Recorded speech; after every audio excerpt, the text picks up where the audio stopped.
ஆனந்த வணக்கம் அன்பு அன்பர்களே. இதை பார்க்கிறவங்களுக்கு சொந்த வீடு அமைய வேண்டும், வாழும் வீட்டில் நிம்மதியாக இருக்க வேண்டும், இருக்கக்கூடிய இடத்துல வாஸ்து பகவானின் ஆசையோடு சகல ஐஸ்வர்யங்களும் பெருக வேண்டும் என்ற எண்ணத்தில் பதிவு செய்கிறோம். ஸோ இதை பார்ப்பதன் மூலமாக நீங்கள் இருக்கக்கூடிய இடத்துல மன நிம்மதி, மன ஆரோக்கியம், செல்வ செழிப்பு அபரிதமாக பெருகும். வாஸ்து நாள் பூஜை ஆண்டுக்கு 5 மாதத்துல சுட்சமமான முறையில் வாஸ்து பகவான் விழிப்புணர்ச்சியோடு இருப்பார், கண் விழிப்பார். மற்ற மாதங்களில் உறங்குவார். அவர் கண் விழிக்கக்கூடிய நாளைத்தான் வாஸ்து நாள் என்று சொல்லுவோம். இந்த தை மாதத்தில் வரக்கூடிய ஜனவரி 26ஆம் தேதி அற்புதமான வெள்ளிக்கிழமையுடன் இணைந்த வாஸ்து நாள் வர இருக்கின்றது. அன்றைய தினத்தில் மட்டும் நீங்கள் ஒரு எளிய பரிகார பூஜையை வீட்டில் செலவே இல்லாமல் நீங்கள் செஞ்சீங்கன்னா உங்கள் வீட்டில் வாஸ்து பகவானின் ஆசிகள் பெருகிக்கொண்டே இருக்கும். வாஸ்து பகவான் யார்? நீங்கள் வாழும் வீடு தான் வாஸ்து பகவான், வாஸ்து பகவான் தான் வீடு, வீடு தான் வாஸ்து பகவான். ஆதலால் வாஸ்து நாளன்று குளிகை நேரத்தை குறிப்பிட்டோ அல்லது காலை 4 மணிலிருந்து 8 மணிக்குள்ளேயோ உங்களுடைய இல்லத்தில் வாஸ்து பகவானை ஆனந்தப்படுத்தக்கூடிய செயலை செய்தீர்கள் என்றால் உங்கள் இல்லத்தில் எல்லா நேர்மறையாற்றல்களும் பெருகி சகல செல்வங்களும் பெருகும். எவ்வாறு அவரை ஆனந்தப்படுத்துவது? வீடு தான் வாஸ்து பகவான்னு சொல்லிட்டோம். ஸோ வீட்டை வாஸ்து நாளில் நீங்கள் எந்த அளவுக்கு சுத்தமாக வைத்துக்கொள்ள முடியுமோ, ஒரு தெய்வீக அதிர்வலைகளை உருவாக்க முடியுமோ, நல்ல எண்ணங்களை குடும்பத்தில் இருக்கக்கூடிய அனைவருமே உருவாக்குறீர்களோ அன்றைய தினத்தில் வாஸ்து பகவான் ஆனந்தப்படுவார்.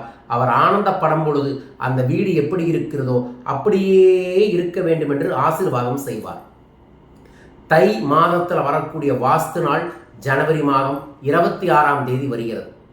அன்றைய தினத்தில் நீங்கள் உங்கள் வீட்டை முழுமையாக காலையில் எந்திரிச்சு ஒன்று முதல்ல சுத்தப்படுத்துங்க.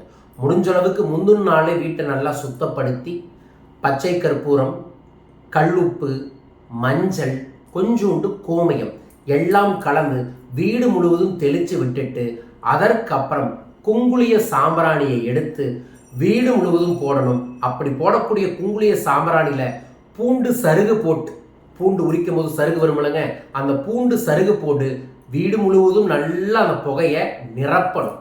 ஏன்னா அது உங்கள் வீட்டில் இருக்கக்கூடிய துஷ்ட சக்திகள், கெட்ட சக்திகள், நோய் சக்திகள், எதிர்மறை சக்திகள், திஷ்டி சக்திகளை போக்கும். அதற்கப்புறம் நீங்கள் வீட்டுக்குள்ளே உட்கார்ந்து ஒரு புது செங்கல் வாங்கி அந்த செங்கல் முழுவதும் மஞ்சள் தேய்ச்சி சென்டரில் பெரிய குங்குமம் வச்சு அதற்கு பக்கத்தில் நீங்கள் 2 அகல் விளக்கால ஒரு தீபம், நெய் தீபம் போட வேண்டும். போட்டதுக்கு அப்புறம் அது வெள்ளிக்கிழமைங்காட்டிக்கு நான் இயல்பாகவே எல்லாத்துக்கும் சொல்கிற சீக்ரெட்டு, வெள்ளிக்கிழமையன்று பாசிப்பயிறு பாயாசத்தை வச்சு நீங்கள் உங்கள் வீட்டில் இருக்கக்கூடிய தெய்வத்துக்கு படைச்சிங்கனாவே கேட்டது கிடைக்கும். ஸோ அந்த பாயாசத்தை தயார் பண்ணி வச்சுட்டு பிரசாதமாக வச்சுட்டு அன்றைய தினத்தில் மிக முக்கியமாக உங்கள் நிலவு, ஏன்னா வாஸ்து லட்சுமின்னு சொல்லக்கூடிய கிரகலட்சுமி வாஸ்து நாளில் உங்களோட நிலவில் இருந்துட்டு ஆசைகள் பண்ணுவாங்களாமா.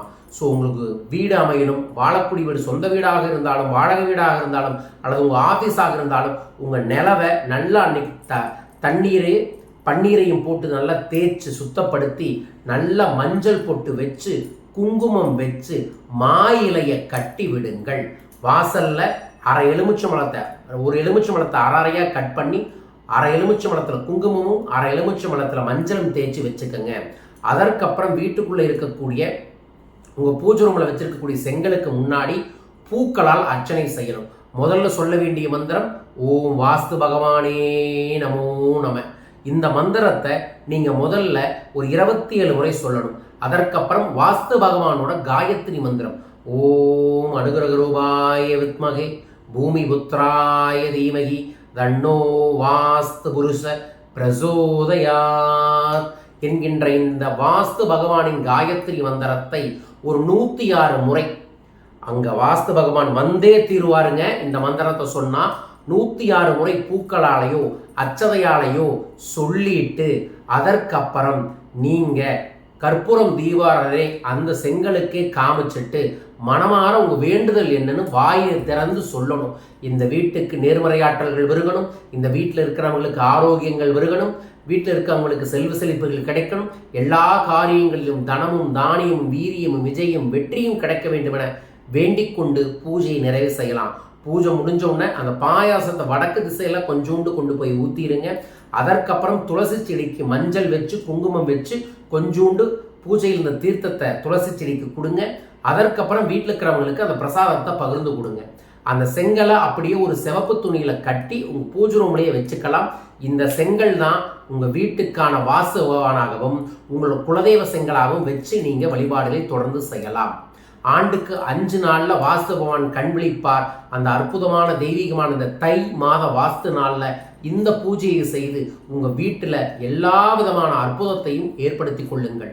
இதெல்லாம் எளிய சூட்சமமான சித்தர்களின் பூஜைங்க. இதை அன்றைய தினத்தில் நீங்க பயன்படுத்திக் கொள்வது உங்களுக்கு கிடைச்ச குடுப்பனை. இதை பார்க்குறீங்கனாவே உங்களுக்கு ஏதோ ஒன்று நல்லது நடக்க போகுதுன்னு தான் அர்த்தம். உலகத்தில் ஏதோ ஒரு மூலையிலிருந்து இதை பார்க்குறீங்க. ஆனால் பார்த்தா மட்டும் போதாது, சொன்னபடி நீங்கள் செஞ்சு பாருங்க. உங்கள் வீட்டில் அற்புதங்கள் ஏற்படுவதை கண்கூடாக பார்ப்பீங்க. உங்களுக்கு எதற்காக இந்த பூஜையை செய்ய போகிறீங்க அதை கமெண்ட் பாக்ஸில் மென்ஷன் பண்ணுங்கள். அன்றைய தினத்தில் நானும் ஒரு சிறப்பு வேண்டுதலை உங்களுக்காக செய்கிறேன். உங்களுக்கு சொந்த வீடு அமைய வேண்டும், உங்களுக்கு நல்ல வியாபார ஸ்தலம் அமைய வேண்டும், நல்ல வாடகை வீடு கிடைக்க வேண்டும், வாழக்கூடிய வீட்டில் மனநிம்மதி வருக வேண்டும் என்று நான் அன்று உங்களுக்காக சிறப்பு பிரார்த்தனையும் செய்கின்றேன். உலகெங்கும் இருக்கக்கூடிய நமது அன்பர்களும் நண்பர்களுக்கும் வாஸ்து நாளில் அற்புதங்கள் ஏற்பட வேண்டும், வாழக்கூடிய இடங்களில் நிம்மதியும் ஆனந்தம் பெருக வேண்டும் என்று வேண்டிக் கொள்கின்றேன். எலி வலையானாலும் தனி வலை வேண்டும் என்று சொல்வோம். அந்த தனி வலைகள் நாம் ஆனந்தமாக இருந்தால் மட்டும்தான் இந்த உலகத்தில் எதிலும் வெல்ல முடியும். ஆதலால் அற்புதமான சொந்த வீட்டில் நீங்கள் வெல்ல வேண்டும், சகல செல்வங்களோடு வாழ வேண்டும் என்பதற்காக இதை பதிவு செய்கின்றேன். பயன்படுத்தி வளம் பெறுங்கள். மீண்டும் ஒரு அற்புத பதிவில் உங்கள் அனைவரையுமே சந்திக்கின்றேன். அதுவரைக்கும் நல்லதை சிந்தியுங்கள், நல்லது நிச்சயமாய் ஏற்படும். வாழ்க வையகம், வாழ்க பணமுடன். நன்றிகள் கோடி. ஜெய் குபேரா, ஜெய் ஆனந்தம்.